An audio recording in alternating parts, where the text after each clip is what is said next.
Welcome to Henrica YogaAlgarve. Thank you for joining me in this short practice where we're going to be focusing on one pose, and that is bridge pose or Setu Bandha Sarvangasana. It is a pose where we're going to be working a number of variations, and know that each variation that we do is going to work a different group of muscles in the legs. And of the many benefits of this pose, we're really going to be focusing on working or isolating the muscles that help to stabilize the pelvis, that help to isolate and stabilize muscles that go into the knees. And of course, we're going to be working our mula bandha or the transversus abdominis muscles, the muscles that go along the spine, so the multifidus muscles. And it's also really good to open the chest and to bring oxygen or blood to the brain, so stimulating the brain cells. So for our variations today, we're going to need a block. If you don't have a block at home, you can always use a book. And the other prop that we will be using is a yoga strap. You can use a belt if you don't have a yoga strap, but try to get the loop such in advance of your practice so that it's going to be about hip width apart. Our practice is going to be entirely on our backs today. So find a comfortable spot and then lie down on your back and take the time to first feel your body. Just develop awareness in how you feel in your back, how you feel in your legs and your pelvis. How does your left pelvic half rest on the mat as opposed to your right pelvic half? And once you found a comfortable spot, relax the muscles in your face and take a few moments or a few minutes at your own pace to really focus on your breath. So bringing awareness to the breath, intentional breathing, helps us to be able to better move in our yoga practice. So we're going to start by inhaling through the nose, really bringing the breath deep down into our abdomen if we can, and then exhaling the air all the way back out the same way that it came in, which is through the nostrils. Try to have your breath count be 2 counts longer with the exhalation than the inhalation. So once you've done a few rounds of intentional breathing, arriving on the mat, we're going to start with our first variation of bridge pose. Have the feet a little bit further away than your standard bridge pose stance, which is to have the heels closer to the pelvis or the hip, the buttocks. Find length in your legs, your spine. Have your arms nice and long alongside your body. I am going to lift my arms so you can see what is going to happen with the pelvis in the first variation that is entirely focused on working the muscles in the back of the legs, the gluteus maximus and the hamstrings. So we're going to inhale, and with the inhalation, we're going to lift the pelvis up towards the sky. Find a stable pose here. Find length from the knees all the way down to the shoulders so that your spine is nice and long. Tune into your breath and have a few rounds of breathing intentionally, feeling the muscles in the back of the legs really engaged. And then we're going to tap the mat with our pelvis. And you're going to do that 4 or 5 times, very slowly, very deliberately. And when you're done, slowly bring the spine back down to the mat. And when the pelvis touches the mat, relax all of the muscles. Take the knees into the chest, rock from side to side, and take a moment to observe. Our next variation is going to be with the strap. So we're going to take the strap, bring it around the legs, have it just above the knees. We're going to be pushing out into the strap, and that is going to isolate or really work the lateral muscles, so the gluteus medius and minimus. All of this helps us to stabilize when we're standing on one leg, so for the poses where we're really working our balance. So once again, find your comfortable position in which to inhale deeply, and as you do so, to lift the pelvis, pushing out into the strap. Hold the pose here. Know that you always have the option of interlacing the fingers underneath your pelvis, rolling the shoulders under to further open up the chest space, the heart space. Breathe and repeat this pose or variation of bridge pose for 4 or 5 times.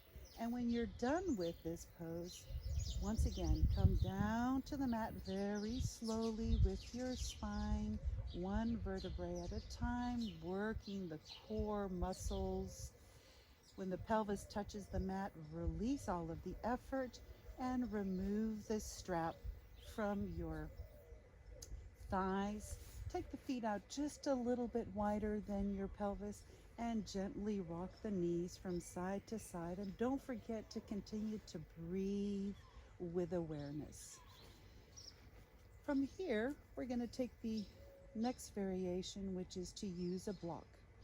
So we've worked the outside of the legs, and now we're going to work the inside of the legs, so the adductors. All the muscle groups on the outside of the legs are abductors. On the inside, they're adductors. So we're going to take the block and just place it in between the thighs, just above the knees. Bring the feet down to the mat. You want to have it at a comfortable distance from your pelvic or your buttocks.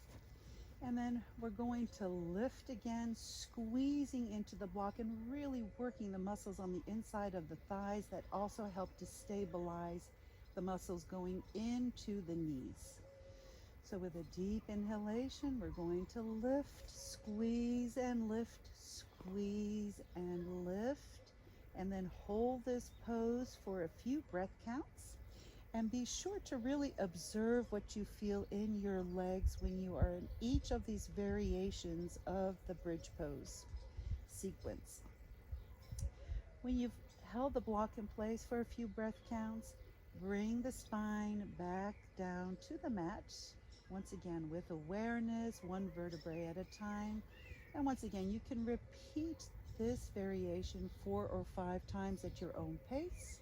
And when you are done, remove the block, take the soles of the feet together, take the knees out wide so it's a modified Baddha Konasana, and just allow the adductors to release and lengthen. We're then going to bring the knees together, and we're going to do a little variation on the first of the variations, and this is to help strengthen all of the muscles also in the feet and in the ankles. So think about lifting your pelvis, and I'm going to remove my hands here, but keep them handy to keep myself stable. And what you're going to do is you're going to lift one leg and then the other, trying to keep your entire body as stable as possible, especially the pelvis, the hip joints. You're working the core, so you can walk, lifting one. Don't forget to use your breath with this variation, or you can alternate with the walk and then lifting the heels and lowering the heels. So lifting the heels, lowering the heels, lifting one leg, bringing the foot back down to the mat, and lifting the other leg and bringing the foot back down to the mat. And when you're done, release the spine back down to the mat. Release all of the effort in the hip joints, the legs, and bring the knees in towards your chest and gently rock from side to side. And that brings us to our very last variation of bridge pose, which is not really considered bridge pose, but it is a way to continue to work the muscles in the legs. We're going to take the block and place it under the sacrum. Be sure to have the pelvis really steady and totally resting on the mat, on the block. So you don't want to have your back arched. You want to have a nice long spine. Start with the knees bent. Have your arms alongside the block, your body, and then you're going to lift the legs up towards the sky. So your legs are perpendicular to your body or vertical up to the sky. Take a few breaths here. Feel how your legs are connected to your pelvis. And then we're going to do a variation here of bringing one heel down towards the mat and then lifting the leg and doing the same thing on the other side. So you're going to do a few variations, a few rounds of this variation, being very gentle with the movement, keeping your pelvis stable on the block. In fact, if you want to hold on to your pelvis, your ilium on both sides, that'll help to stabilize on the block. And then the other variation is you're going to take one leg out, bend the opposite knee, and slightly bring it up towards your shoulder. So this really helps to open up the iliac psoas, so the muscles that go into the hip joints, stabilizing all of the muscles and the hip flexors that once again go into the knees and help to stabilize the knees. So let's take the legs back up and repeat on the other side. So just a gentle stretch of the knee in towards the shoulder, but this leg is not what we're focusing on. We're really focusing on the right side. So the iliac psoas that goes into the hip joints, lengthening the muscles that then in turn go into the knee joint. And then when we're done, you're going to bring the feet to the mat, lift the pelvis, remove the block, and bring the spine once again very slowly down to the mat, engaging all of the muscles in the transverse abdominis region. Bring the knees in towards your chest, gently rock from side to side, and then take your legs out towards the corners of the mat, your arms out wide. And very important, take the time to really enjoy a few minutes of Shavasana, where you're focusing again on your breath and using your breath to fully release and relax all of the muscles and the effort of the practice.